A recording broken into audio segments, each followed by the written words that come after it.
जी welcome back नाज़रीन, you watching the weekend show with सुंदर जमील और आप सबको दिल की गहराइयों से जश्न आज़ादी बहुत बहुत मुबारक हो। इस वक्त हमें ब्रेक के बाद ज्वाइन किया and we are very honoured कि इन्होंने हमारे लिए टाइम निकाला, खासतौर पे आज के अपने इस बिजी स्केड्यूल से। लेफ्टिनेंट कर्नल आदिल साहब मौजूद हैं, उनसे बात करते हैं। अस्सलाम वालेकुम। वालेकुम सलाम। आपको जश्न आज़ादी बहुत बहुत मुबारक। आपको भी बहुत बहुत मुबारक। कर्नल साहब thank you so much for taking out time from your busy schedule. मैं आपसे ज़रूर एक तो सबसे पहले जानना चाहूँगी कि कितना अरसा आपको हो चुका है अपनी सर्विसेज सरंजाम? तकरीबन 10 महीने हो गए यहाँ पे आए हुए, ठीक है, रेंजर्स में। और ये बड़ी पॉपुलर रिट्रीट सेरेमनी है दुनिया की, ठंडा सिंह वाला, और जिसमें आप क्लोजेस्ट बैठते हैं इंडियंस के आमने सामने। एक ही स्टेडियम है, क्रॉस बैठते हैं, eye ball to eye ball contact होता है और सही मायनों में आपको जज्बा देखने में नज़र आता है, लोगों में भी और जो लोग क्रिएट कर रहे हैं उनमें भी।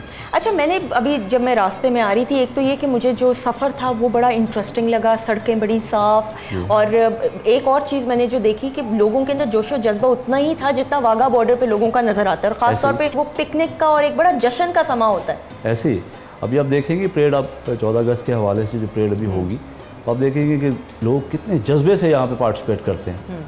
लोग ही नहीं, परेड, और इस परेड को कितना सराहते हैं कि जो उनके सामने हमारे रेंजर्स के जवान परफॉर्म करते हैं। बिल्कुल।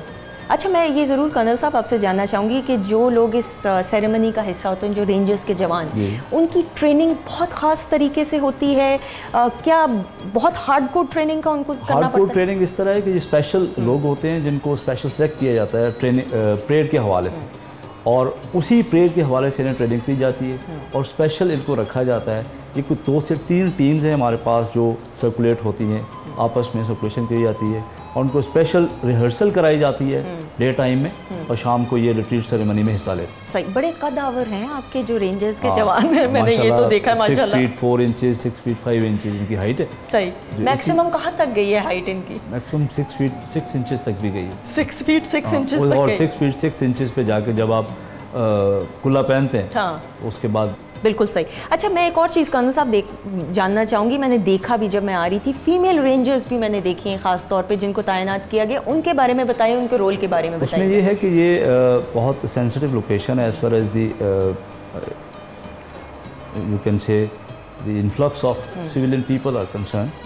उसमें लेडीज़ भी होती हैं, जेंट्स भी होते हैं, बच्चे भी होते हैं। तो लेडीज़ जो यहाँ पे आती हैं उनको चेक करने के लिए, सिक्योरिटी पॉइंट ऑफ व्यू से उनको ऑर्गेनाइज़ करने के लिए लेडी रेंजर्स यहाँ पे रखी गई हैं, तैनात की गई हैं, और उनका स्पेसिफिकली ये काम है कि उनको सर्च करना, उनको कोऑर्डिनेट करना, उनको ऑर्गेनाइज़ करना और वेन्यू में ला के बैठाना। ठीक है, ये मैनेज लेडी रेंजर्स करती हैं। ठीक है, बिल्कुल सही। अच्छा, एक और मैं ज़रूर चीज़ जानना चाहूँगी नाज़रीन के लिए भी ख़ास तौर पे, कि जब आप लोगों के रेंजर्स की ट्रेनिंग की बात आती है, उसमें कितना फिज़िकली फ़िट होना ज़रूरी है और फिज़िकली स्ट्रॉन्ग होना ज़रूरी है? Apart from the moral, obviously वो जज्बा तो होना बहुत ज़रूरी है। फिजिकल फिटनेस स्टैंडर्ड आर्मी वाला ही है, रेंजर्स और आर्मी का सेम फिजिकल स्टैंडर्ड है, और उसी को मीट करते हुए यहाँ पे सिलेक्शन होती है।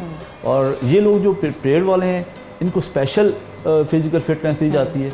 मैंने इनके स्पेशल जिम्नेजियम बनाया हुआ है जिधर ये एक्सरसाइज करते हैं। ठीक है। अभी ये परेड करने के बाद जाएंगे, खाने से पहले फिजिकल एक्सरसाइज करके then they will have their meal. और कितने मिनट्स की ये एक्सरसाइज होती है? और हाफ एन आवर 45 मिनट्स की ये इंडिविजुअल टू इंडिविजुअल करते हैं, खुद से करते हैं। And what about the shoes which they wear during the parade?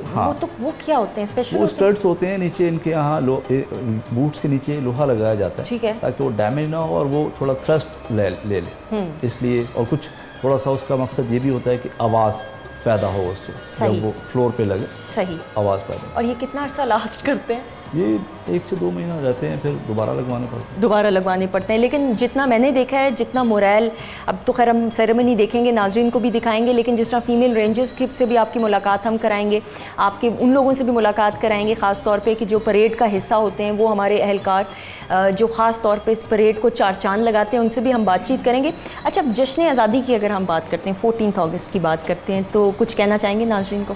बस I just want to say that happy Independence Day to my nation and my country. और यही कहूँगा कि ये तजदीद अहद का दिन है, जिसमें हमें अहद करना चाहिए कि अपने वतन की खातिर जो कुछ भी करें, अपने वतन की खातिर करें, और वतन है तो हम हैं। बिल्कुल। और वतन नहीं तो हम भी। बिल्कुल सही, वेरी ट्रू। एक और चीज़ मैं आपसे ज़रूर पूछना चाहूँगी, फिर मैं आपके बाकी कोऑर्डिनेट्स और कलीग्स को भी बुलाना चाहूँगी।